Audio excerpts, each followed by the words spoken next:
Hello all, my name is Deep Ranjan. A very good morning to all of you. So in this video, we are going to create our own translator app in a very easy step. Okay, it will hardly take 10 to 15 minutes to implement. Okay, and you are good to go. You have your own translator app. So let me first run this code. Okay, I'll show you a demo first, like how this app is working now. Then I will explain you the code in detail. So I have just run it. Okay, so you can see it here, uh, the text you'd like to translate. So let me write something like hello and translate to Hindi. Okay, and it's translated. So you can see here it's namaste and the confidence level is 100%. You can select any kind of language which all present here. You can, like, I'll go with this French one. Let me select this one. So it's bonjour. That's right. So this is the demo. Okay, now come to the code, how we are going to implement it. It's very easy, hardly 10-15 minutes it will take to implement. So for that we are going to import some of the libraries like Flask. Okay, and inside this Flask we have a Flask render template, restrict, and JSONify. So here I am using like a new thing, that is Google Trans. Okay, so it's a Google Translator API that is for Python. Okay, so Python, so we can easily use it, and we will able to make our own translators. So I'm just importing that library. So before going to this code, first of all I'll let you know about the requirement file, what all things we require. So this G unicorn is for the deployment part, so don't think about that. But the Flask and the Google Trans, this version we need to install, and that we can install by using pip install -r requirement.txt. Otherwise you can install it separately, like pip install Flask, pip install Google Trans, and this version. Okay, that is the thing. So after that, we have to consider this folder structure also. So you can see here some GitHubs are there because it's uploaded in GitHub also. So that's why it's showing GitHub, but it doesn't like when you try to implement it from scratch, it won't be there. Okay, and there is a static folder here. So inside that static folder we have a 3 subfolder, that is of CSS. In that one, like all the CSS files will be present, like any kind of a styling that you want to do. Okay, and the inside this script, all the like a JavaScript file will be there, like some, if you want to use some JavaScript file I have used there. Okay, actually I have taken this complete the web page that you are seeing here. This complete web page is already designed in the Bootstrap site. I have just taken it from there and did some a little bit of modification, nothing else. And inside that templates, this index.html and base.html file is present. I will give you a brief like an intro about that. That's not a big issue with that.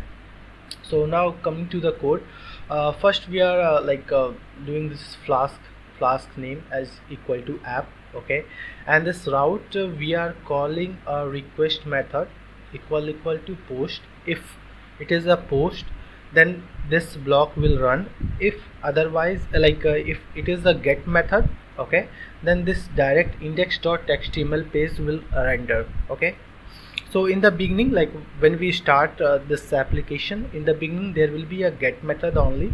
So that's why we are we will getting this index.html page only without having any information.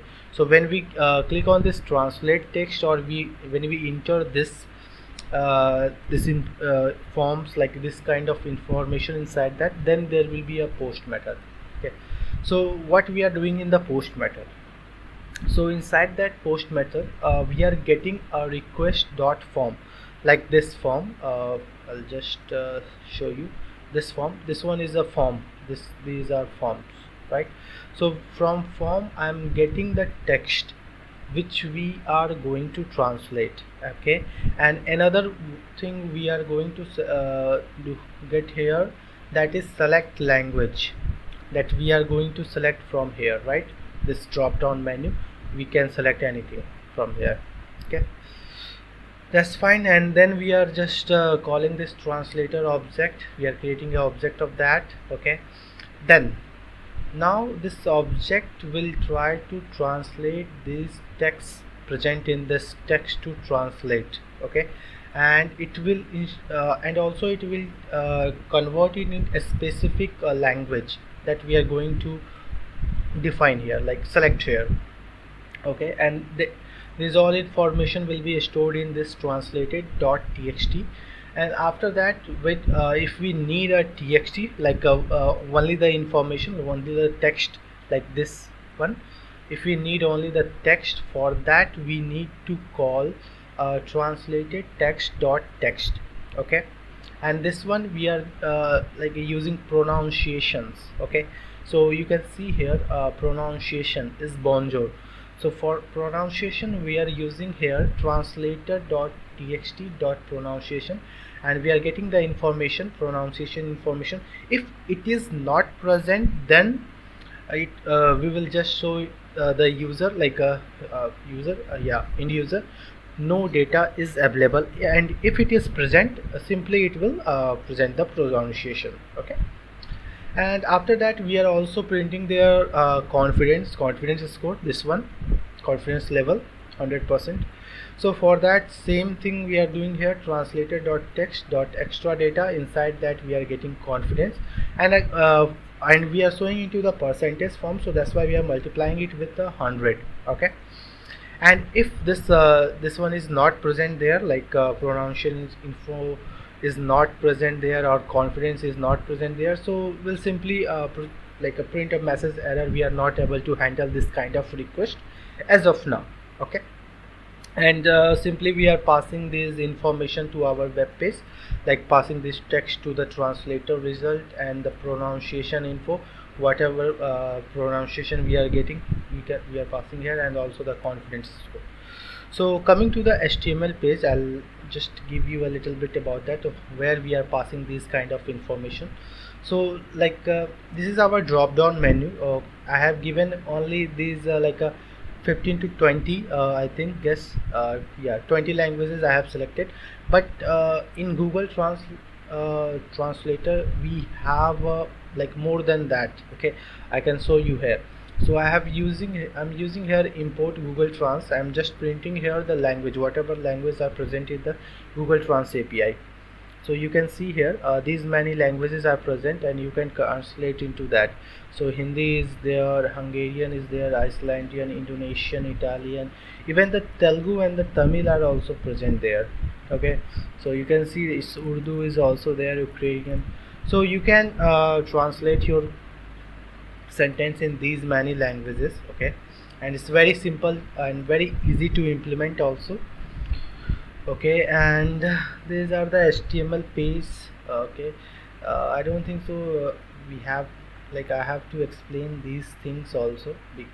You can understand it. Okay, here we are passing our confidence level, here pronunciation, translated result, from this is the dropout menu. Okay, and this is the button, translated text button, that you are seeing here. This is the translated text button here, and this is the label for, like, enter the text you would like to want. This one, this is the p tag, paragraph tag is there, right?